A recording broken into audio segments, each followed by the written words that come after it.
Estamos de volta com a segunda parte do nosso programa e temos mais um e-mail aqui do nosso querido irmão Cazuza Neto. Olá, professor Celestino. Primeiramente, gostaria de parabenizar pelo magnífico trabalho de esclarecimento. Me chamo Cazuza Neto, sou de São João do Rio do Peixe, aqui na minha querida Paraíba. Eu tenho até alguns clientes de São João do Rio do Peixe, onde faço parte do grupo espírita Os Sementeiros do Bem.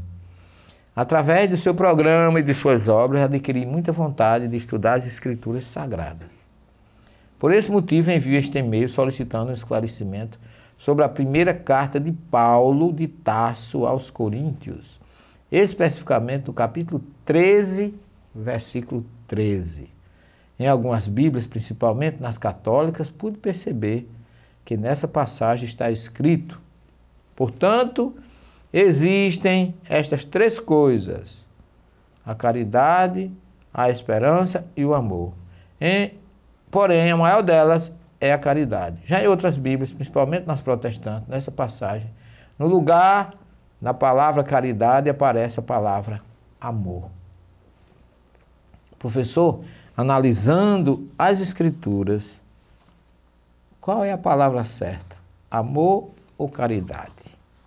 Que Deus o ilumine, seu trabalho, pois hoje, professor, você representa um estímulo para procurarmos a verdade que liberta.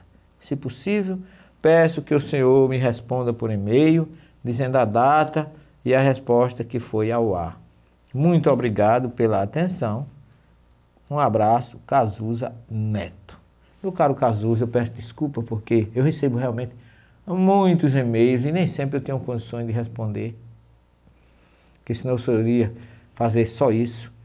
A nossa produção é mais espiritual do que material. Quem faz tudo nesse programa, praticamente, sou eu. Seleciono os e-mails, procuro responder, vou verificar as origens, vou ao texto original. Quer dizer, independente disso, eu tenho que dar aula na universidade, de manhã, de tarde e de noite, dirigir uma casa espírita, um centro espírita aqui em João Pessoa, na Paraíba, gravar programa de TV e programa de rádio, viajar pelo Brasil fazendo conferências, não só pelo Brasil, como Estados Unidos, Europa, Israel, Turquia, Egito.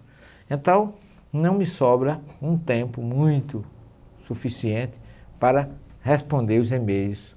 Então eu peço desculpa, mas eu, imbuído da maior boa vontade, nós vamos tentar ler isso aqui.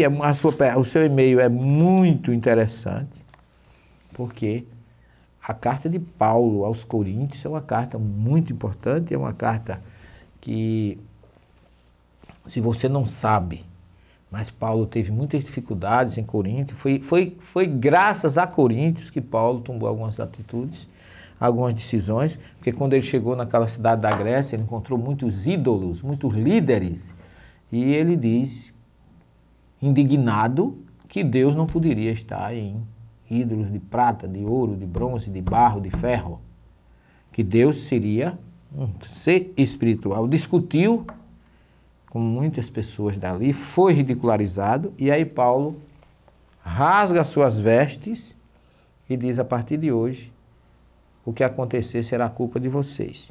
Daí porque eu faço aqui introduzo um pequeno parágrafo de esclarecimento, porque na história do livro de Atos você vai encontrar que toda vez que Paulo chegava em qualquer cidade, o primeiro lugar que ele escolhia para pregar era na sinagoga. Ele procurava os judeus, para mostrar ao judeu e apresentar Jesus como o Messias, mas ele não conseguiu. Ele foi ridicularizado, ele foi apedrejado, ele foi rejeitado, ele foi escoltado, ele levou surras imensas, porque ele apresentava Jesus como Messias, e depois dessa indignação dele, ele deixou de frequentar a sinagoga, por isso que ele não foi mais procurar o judeu, foi procurar o pagão. O pagão em hebraico chama goi, ou goim, pagãos. Em grego se chamou os gentios. Por isso que Paulo é conhecido como apóstolo do gentio. Ele esqueceu o povo judeu e foi pregar para o gentio. Só que para o gentio ele não levou Jesus como Messias. Ele levou Jesus como o Salvador. E aí é que muda toda a história.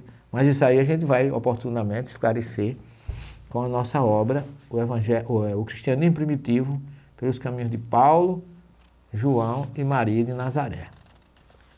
Respondendo ainda, Paulo diz aqui, aspirai aos dons mais altos. Aliás, passo a indicar-vos um caminho que ultrapassa a todos. Ele está escrevendo aos novos cristãos da cidade de Coríntios, no lado do mar Egeu, do outro lado, depois de atravessar o mar, ele chega na Europa, na parte da Grécia, na cidade de Corinto. E aí ele diz, ainda que eu falasse línguas, as dos homens e as dos anjos, se eu não tivesse a caridade, seria como o bronze que soa ou como o símbolo que tine. Ainda que eu tivesse o dom da profecia, o conhecimento de todos os mistérios, de toda a ciência, ainda que eu tivesse toda a fé a ponto de transportar montanhas, se não tivesse a caridade, nada seria. Ainda que eu distribuísse todos os meus bens aos famintos, ainda que entregasse meu corpo à chama, se não tivesse a caridade, isso nada me adiantaria. A caridade é paciente, é prestativa, não é invejosa, não se ostenta, não se enche de orgulho. Nada faz de inconveniente, não procura o seu próprio interesse, não se irrita, não guarda rancor, não se alegra com a justiça, mas se regozija com a verdade. Tudo desculpa, tudo crê, tudo espera, tudo suporta. A caridade jamais passará. Quanto às profecias, desaparecerão, as línguas cessarão, quanto à ciência também desaparecerá. Pois o nosso conhecimento é limitado, e limitada é a nossa profecia. Mas quando vier a perfeição, o que é limitado desaparecerá. Quando eu era criança, falava como criança, pensava como criança, raciocinava como criança. Depois que me tornei homem, fiz desaparecer o que era próprio da criança. Agora vemos em espelho e de maneira confusa, mas depois veremos face a face.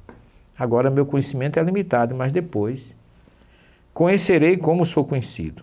Agora, portanto, permanece na fé, esperança e caridade. Estas três coisas, a maior delas, porém, é a caridade.